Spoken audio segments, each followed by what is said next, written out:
Manchester United's perfect candidate is crystal clear if Ole Gunnar Solskjaer is sacked. I hope Ole Gunnar Solskjaer is still manager of Manchester United at the end of the season. But, and there has to be a but after desultory performance last weekend. If Solskjaer's time is up, they should move heaven and earth to bring Brendan Rodgers to Old Trafford. Rodgers has proven he can manage big clubs, deliver success, give young players the stage to develop and produce team with attacking flair to exceed the fans.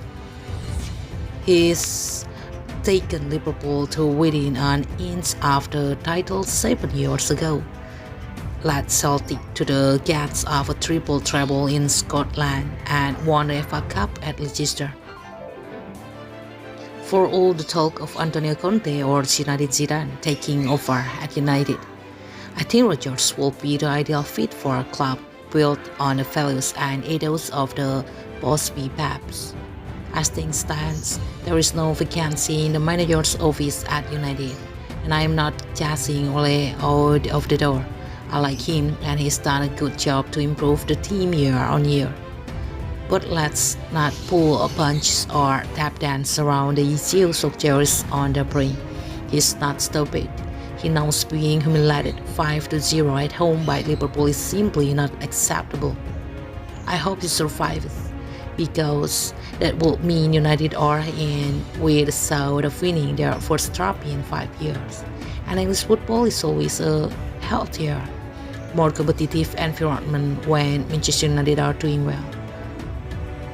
But the manner of the performance, the defensive shambles, the scale of embarrassment which made hundreds of fans leave after an hour at the Liverpool debacle was a new low for one of the world's biggest clubs.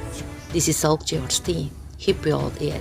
He knows he will be judged by the result it produces.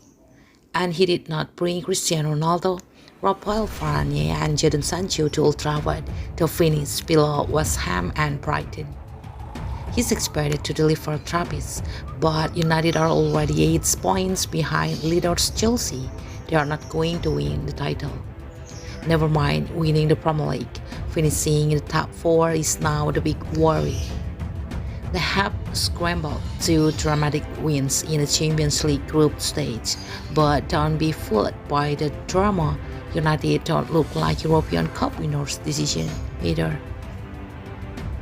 And since they are already out of the League Cup, that means the FA Cup is realistically the only trophy United can win in the 2021-22 campaigns, and winning the FA Cup was not enough to save Louis van Gaal's job in 2016.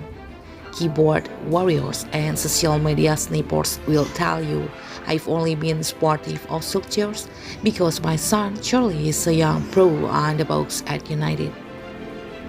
Absolute nonsense. I never call for a manager's head, and I'm not going to start now. But Ole and his coaching staff know that performance has put their jobs in real danger. And if United come a cropper at Tottenham, where they have won 10, drawn 7 and lost only 3 of their last 20 visits, what happens then? After the return game with Atlanta in Europe. Next up at Old Trafford is the derby with Manchester City.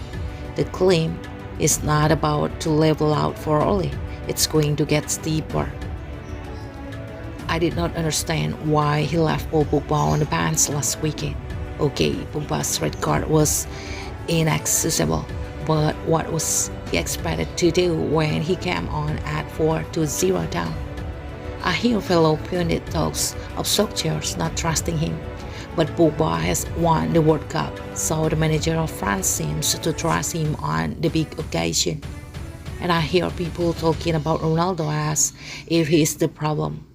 The extra piece of the jigsaw United are struggling to accommodate. Really? When you lost 5-0 at home, I don't think pointing the finger at world's greatest player this century is where you start the inquest. Ronaldo wasn't the problem when he dug out late winners against Villarreal and Atalanta to shield his manager from the hate in Europe. Was he? It really feels like I'm in corner for Solskjaer now, and I hope he survives. But if change becomes inevitable over the next week or so, United's best solution is not halfway across Europe. It is 112 miles away at the King Power.